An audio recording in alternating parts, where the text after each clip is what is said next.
दोस्तों, इस छोटी सी कहानी के द्वारा आप जानेंगे कि ध्यान को आसान कैसे बनाया जाए। गौतम बुद्ध ने लगातार 6 वर्षों तक ध्यान को आसान बनाने का प्रयास किया। 7वें वर्ष में कहीं जाकर वो अपने ध्यान को आसान बना पाए और जब उन्होंने अपने ध्यान को आसान बना लिया तो औरों को भी ध्यान की दीक्षा देने के लिए निकल पड़े। किसी गांव में एक लड़का रहता था जो कि अत्यंत परेशान था। लड़कों की समस्या होती है ऐसे विचार जो लोग कहते हैं कि बुरे होते हैं। जब तक हमें पता नहीं होता कि क्या अच्छा है और क्या बुरा, तब तक तो सब ठीक रहता है। पर जैसे ही हम ठप्पा लगा देते हैं कि यह बुरा है और यह अच्छा है, समस्या पैदा होना शुरू हो जाती है। उस लड़के ने किसी से सुन लिया कि काम वासना बुरी चीज़ है और इसके बारे में सोचना और भी बुरा है। उस लड़के को अपने आप से ही घृणा होने लगी और घृणा इतनी बढ़ गई कि उसका मन अशांति से भर गया। जब मन की अशांति बढ़ती है तो इसे शांत करने का विचार भी पैदा होता है और मन को शांत करने का जो विकल्प हमें नजर आता है उसका नाम ध्यान होता है। उस लड़के को भी किसी के द्वारा पता चलता है कि ध्यान के द्वारा हम अपने विचलित मन को शांत कर सकते हैं, स्थिर कर सकते हैं। अब ध्यान करने में एक समस्या है। अगर आप ध्यान करने का सही तरीका नहीं समझते या ध्यान क्या है इस बात को सही से नहीं समझते तो इसके द्वारा आपके मन की अशांति और भी बढ़ जाती है। आप प्रयास करें कि मन की अशांति कम हो जाए, लेकिन ध्यान करने से मन की अशांति बढ़ गई, जिसके कारण लोग ध्यान को बुरा समझने लगते हैं। उस लड़के के साथ भी ऐसा ही होता है। वह ध्यान करने का प्रयास करता है और ध्यान नहीं होता। ध्यान भला करने की चीज़ थोड़ी है, यह तो अपने आप होता है। बस आपको खुद को तैयार करना होता है। लगातार लंबे समय तक प्रयास करने के बाद उस लड़के ने मान लिया कि ध्यान समाधान नहीं है।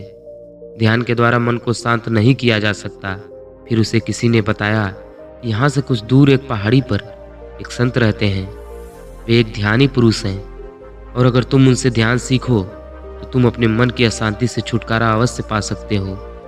लड़का सोचता है इतना प्रयास तो कर ही चुका हूँ, एक और प्रयास करने में क्या समस्या है। वह लड़का उन सन्यासी से मिलने के लिए निकल पड़ा।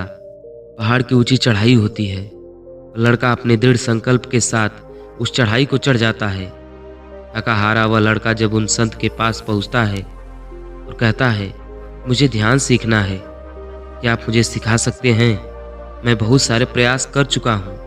वे संत मुस्कुराते हैं और कहते हैं, भले थोड़ी देर आराम कर लो, इतनी लंबी चढ़ाई चढ़ी है, थक गए होगे।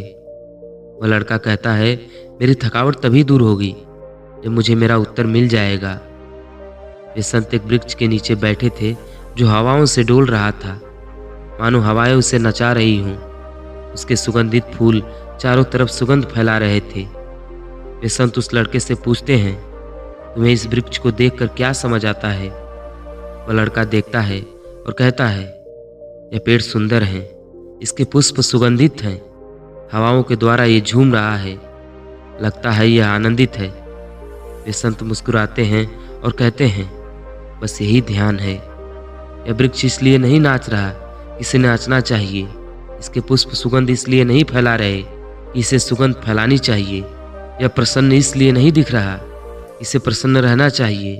ये बस हो रहा है, जो भी है उसके प्रति समर्पित है। इसकी खुद की कोई इच्छा नहीं है, बस यही ध्यान है।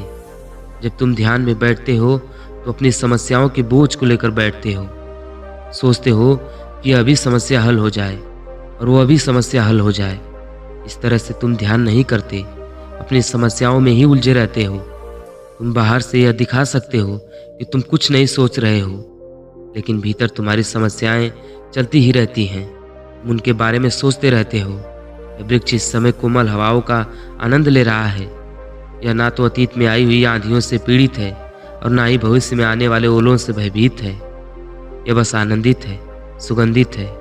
अगर इसके भीतर कोई समस्या या दुख होता तो यह सुगंध नहीं फैला पाता। यह वृक्ष एक ध्यानी है, इससे ध्यान करना सीख लो। और अगर इससे ध्यान करना ना सीख सके तो किसी से ध्यान करना ना सीख सकोगे। ध्यान का अर्थ है समर्पण।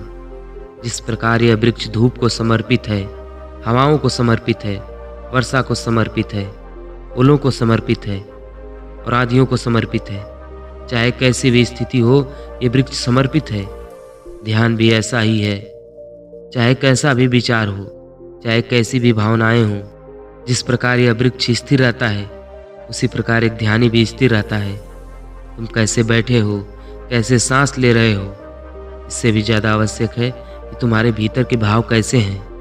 या तुम बाहर पक्षियों की आवाज़ को सुनकर आनंदित हो रहे हो, या तुम्हें बाहर की कोमल हवाएं आंदोलित कर रही हैं। तुम इस प्रकृति के सुर को सुनकर झूम रहे हो। अगर तुम ऐसा कर पा रहे हो तो तुम ध्यान की तरफ बढ़ रहे हो। ध्यान बलपूर्वक नहीं किया जाता, आनंदपूर्वक किया जाता है। नहीं करा जाता तो छोड़ दो, कुछ और करो। नृत्य करो, गीत गाओ, संगीत बजाओ, कुछ भी करो। वह लड़का उन संत से पूछता है, महात्मा, ध्यान को आसान कैसे बनाया जाए, इसे आनंदपूर्वक कैसे किया जाए। वे संत कहते हैं, शुरुआत में 3 बातें समझना आवश्यक है। पहली सही संगत, दूसरी सत्संग और तीसरी आचरण।